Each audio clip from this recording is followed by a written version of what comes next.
नमस्कार, स्वागत है आप सभी का दादरी डायलॉग्स पर। मैं आपका मित्र चंद्रशेखर एडवोकेट। आज का एक अपडेट है ड्वेल स्टैंडर्ड्स के ऊपर, दोहरे चरित्र दोहरे मापदंडों के ऊपर। मैंने एक वीडियो 1-2 दिन पहले पब्लिश किया था, उसमें कहा था एक छोटा सा अपडेट दूंगा, तो इसीलिए आज ये वीडियो बना रहा हूँ। दोहरे मापदंड, वैसे तो आदमी अपने रूटीन में दोहरे मापदंड होते हैं, और जो पिलर्स हैं डेमोक्रेसी के, जैसे कि हम पिलर्स मानते हैं न्यायपालिका को, कार्यपालिका को, और एक मीडिया भी चौथा स्तंभ है, विधायिका को पिलर मानते हैं, 4 बड़े स्तंभ हैं।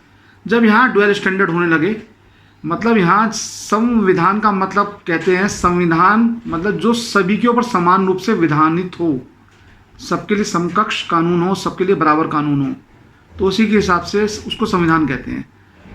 और जब दोहरे मापदंड शुरू हो जाते हैं, तब वो देश के लिए, जो देश की प्रजा है, देश में रहने वाले हैं, उनके अंतर भारी अंतर पैदा कर देते हैं। शुरुआत करते हैं अभी 2-1 दिन पहले एक ट्वीट था, 3-4 दिन हो गए अब तो।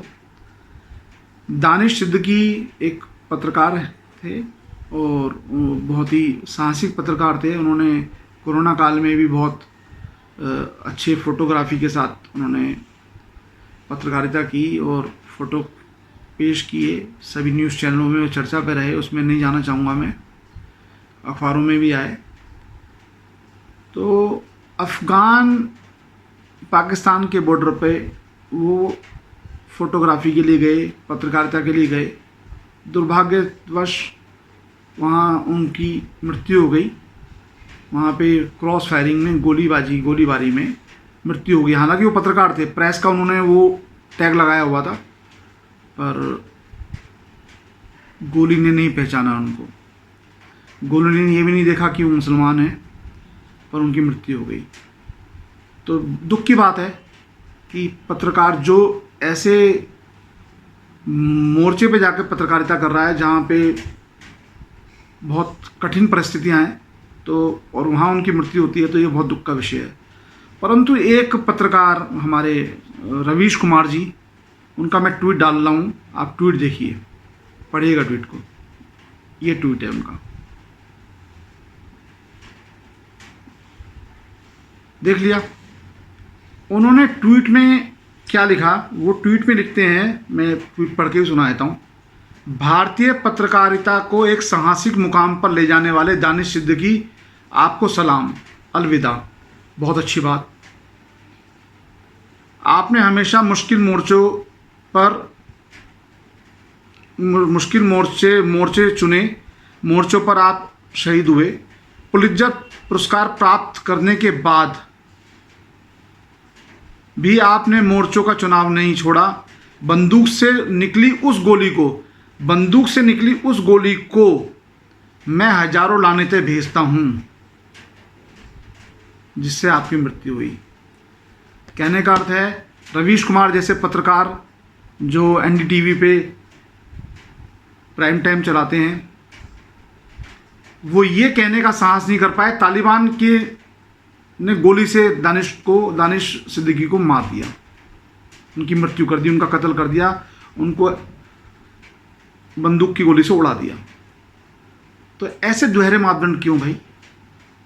इनके तो खैर बहुत किस्से हैं। किस्सा हो रहा है अभी कुछ सालों पहले, अभी एक उत्तर प्रदेश मध्य प्रदेश की सीमा का था, तो वहाँ इनको खबर लगी कि दलितों पर अत्याचार कर रहे हैं कुछ लोग, और वहाँ पे जो है उनकी दलितों के साथ, लड़की के साथ या कुछ स्त्रियों के साथ गैंगरेप किया गया है। रवीश जी पूरी टीम के साथ पहुँचे, पर वहाँ जाके इनको ये था कि वहाँ स्वर्ण समाज ने, अपर कास्ट ने सब कराया, ठाकुरों ने किया है या क्षत्रियों ने कराया, तो ये बड़े उत्साहित थे। पर जब वहाँ पहुँचे तो वहाँ जाकर इनको पता चला कि जो अत्याचार किया है दलितों पर, जो गैंगरेप्स वगैरह किया है, वो करने वाले मुस्लिम लोग हैं, मुसलमान हैं। तो ये बोले अब तो कोई मामला रहा ही नहीं ना, अब क्या बताना, अब तो कोई मामला है नहीं, आपस में निपट लेंगे। तो ये दोहरे मापदंड हैं। तो अभी एक और मैं आपको बताता हूँ। अभी कुछ समय पहले एक पंजाब की लड़की थी, उसने एक प्लाई कार्ड जो होता है उस पर लिखा कि उनके पिता की मृत्यु हो गई थी वार में, पाकिस्तान और भारत के युद्ध में। उन्होंने लिखा मेरे पिता को पाकिस्तान ने नहीं मारा, पाकिस्तान सैनिकों ने नहीं मारा, मेरे पिता को युद्ध ने मारा। परंतु वो वही कह रही है प्लाई कार्ड पे कि जो स्टैन स्वामी जिनकी मृत्यु हुई है 80 वर्ष से ऊपर के, नेचुरल उनकी डेथ हुई है और उनके ऊपर आतंकवाद का आरोप था, जेल में थे, उनकी नेचुरल डेथ हुई है। उस पर वो कहती हैं और कुछ लोग कहते हैं कि उनको मोदी और योगी ने मारा। तो ये दोहरे मापदंड हैं। चलिए छोड़िए इनको भी। दोहरे मापदंडों के लिए देखिए, हालांकि सर्वोच्च न्यायालय बहुत जनहित के फैसले भी देते हैं, जनहित के बारे में बात भी करते हैं, उनको लोगों की परवाह भी है। जहाँ पे सरकारें विफल होती हैं तो वहाँ पे आगे आकर वो कार्य करते हैं। अभी उन्होंने एक बहुत बेहतरीन फैसला स्वतः संज्ञान लिया, सेल्फ कॉग्निजेंस लिया कि कांवड़ यात्रा उत्तर प्रदेश में नहीं होगी। कांवड़ यात्रा का मतलब क्या है? सावन के महीने में गंगा जी का जल लेके आते हैं हरिद्वार से और गंगोत्री से कांवड़िए, और अपने स्थानीय मंदिर में वो उस जल को से भगवान शिव का रुद्राभिषेक करते हैं, जलाभिषेक करते हैं। तो कोरोना की तीसरी लहर को देखते हुए और कोरोना को ध्यान में रखते हुए माननीय सुप्रीम कोर्ट ने, उच्चतम न्यायालय ने स्वतः संज्ञान लेके उसको रोक दिया। हालांकि राज्य सरकार, योगी जी की सरकार ने पहले ही स्पष्ट किया था कि यात्रा सांकेतिक रहेगी। सुप्रीम कोर्ट में उनको भी नोटिस इशू किया, उनसे जवाब मांगा और ये कहा कि अपना स्पष्टीकरण दीजिए। हालांकि केंद्र सरकार से जवाब मांगा था, केंद्र सरकार ने कह दिया, केंद्र सरकार ने कि नहीं, यात्रा नहीं होनी चाहिए, कांवड़ यात्रा नहीं होगी इस बार। तो सांकेतिक यात्रा के लिए भी मना कर दिया, मतलब कि it is duty of state government to provide the Ganga jal to kanwariya at their own place for the worship of lord Shiva. Yogi सरकार ने मान लिया और जो जितने भी हिंदू संगठन है सबने मान लिया इस सुप्रीम कोर्ट के इस फैसले को, उन्हें स्वीकार कर लिया कि ठीक है, कोरोना की लहर को देखते हुए हमें इन सब चीज़ों से बचना चाहिए। पर यहाँ पे मैं दोहरा मापदंड तो नहीं कहूँगा, क्योंकि उच्चतम न्यायालय है, वो बहुत सारी चीज़ों को ध्यान में रख के सब चीज़ें करते हैं। परंतु मेरे समझ में ये नहीं आता कि अभी देखा था कुछ समय पहले टीवी में, हफ्ता भर भी नहीं हुआ, और वो जो है वहाँ पे मनाली में, कुल्लू में, शिमला में, मसूरी में, नैनीताल में पर्यटकों की भीड़ उमड़ी हुई थी, भयंकर भीड़। कोई देखने वाला नहीं था, कोई सुनने वाला नहीं था, मास्क नहीं लगा रखे थे लोगों ने। वो क्या था, उसके ऊपर क्यों नहीं कहा गया कुछ? ये तो हमारे पढ़े लिखे जो लोग हैं, समाज के लोग हैं, वो लोग जा रहे थे वहाँ पर। चलो इसको भी छोड़ो, उनकी गलती है। परंतु अभी केरला सरकार ने बकरीद के ऊपर वहाँ छूट दी है, बकरीद मनाने के लिए जो उनके कर्फ्यू है उसमें उन्होंने ढील दी है, छूट दी है, और जो कोरोना के जो बिहेवियर, एप्रोप्रिएट बिहेवियर है उसके में भी, अनुपालन में भी उसको छूट दी है। जबकि केरल के अंदर पूरे भारत में 42,000 मामले, तो अकेले केरल में 16,000 मामले हैं, और उत्तर प्रदेश में 98 मामले हैं। उत्तर प्रदेश में तो कांवड़ यात्रा रुक गई, परंतु केरल में छूट दे दी गई है केरल सरकार द्वारा। तो माननीय सुप्रीम कोर्ट से निवेदन है कि वो वहाँ पे भी स्वतः संज्ञान ले, जो उनको ले लेना चाहिए था अब तक नहीं लिया उन्होंने, और उस पर भी वहाँ प्रतिबंध लगाए। पूरे भारत में लगभग सब जगह केस खत्म से हो गए हैं, कम हो गए हैं, पर केरल इस समय टॉप पर चल रहा है।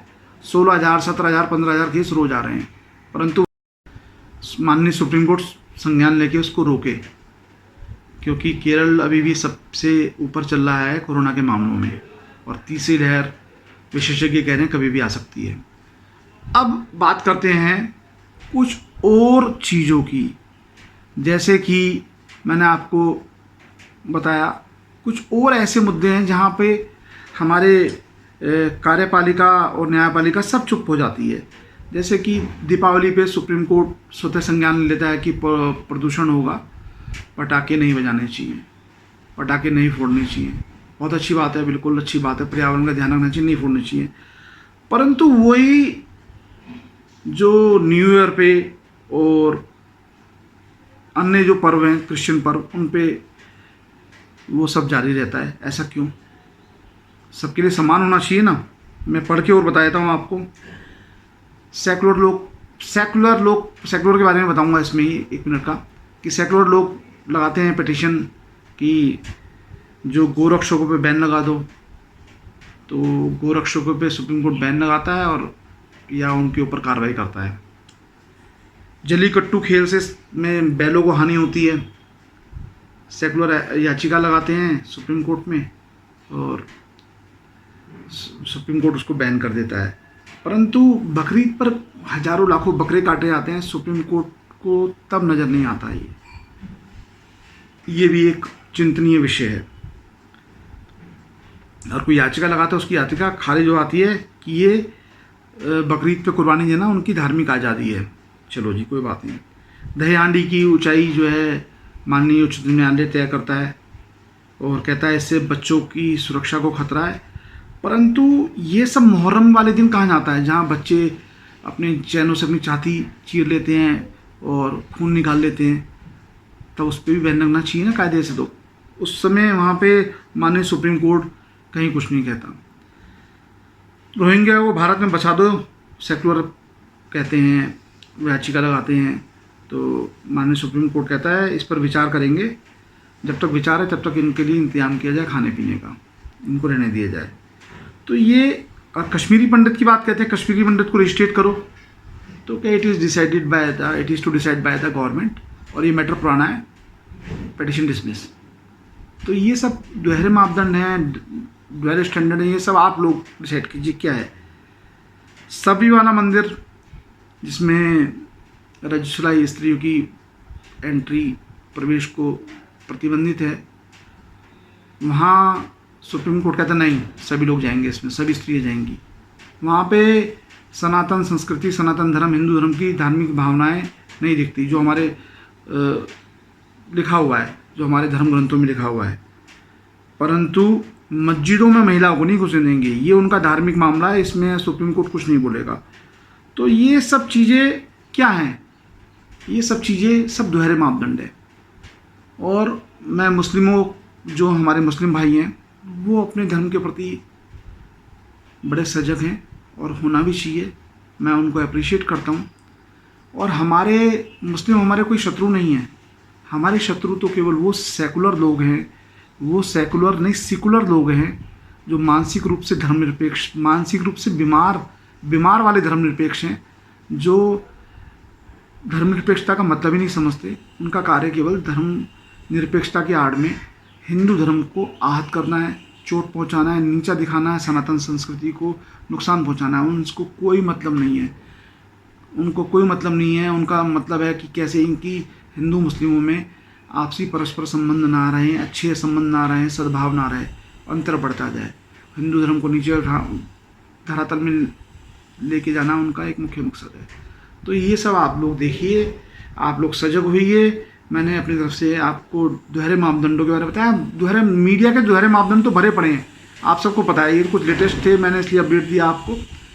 तो दोहरे मापदंडों से जो मीडिया हमारी पट्टी पड़ी है और न्यायपालिका भी अब छूती नहीं रही है। तो आप लोगों को सजग रहने की ज़रूरत है, बहुत ज़रूरत है सजग रहने की। मुस्लिम हमारे शत्रु नहीं, शत्रु हमारे वो सेकुलर हैं जो हमारे बीच में रह के वामपंथी लोग, जिनका काम हमारे धर्म को आहत करना है, दूसरे धर्म को बड़ा चला के दिखाना है।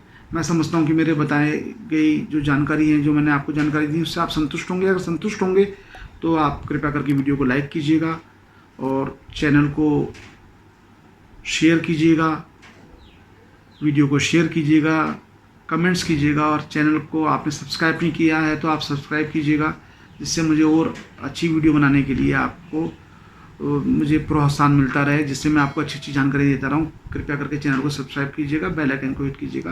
तब तक के लिए नमस्कार।